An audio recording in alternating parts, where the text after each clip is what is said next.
أعوذ بالله من الشيطان الرجيم.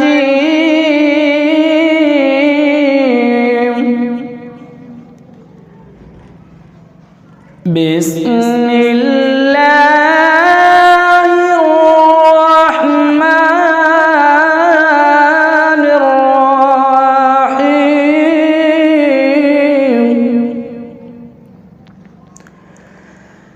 يا أيها الذين آمنوا استعينوا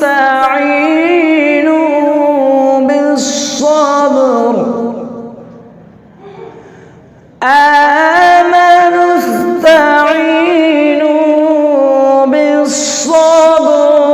والصلاة إن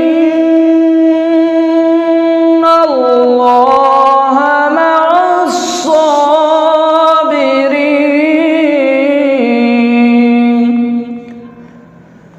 ولا تقولوا لمن يقتل في سبيل الله أموات،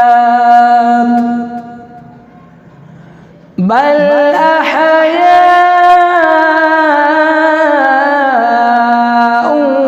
ولكن لا تشعرون.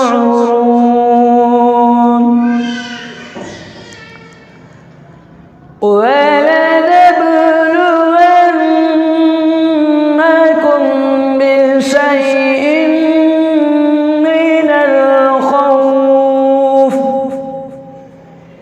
من الخوف والجوع ونقص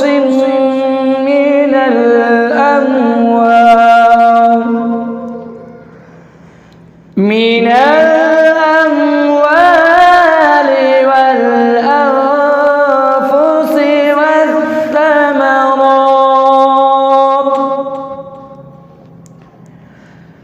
وبشر الصابرين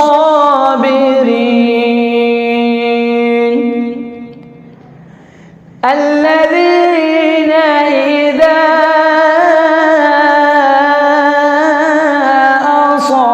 أصابتهم مصيبة قالوا إنا لله وإنا إليه راجعون. صدق الله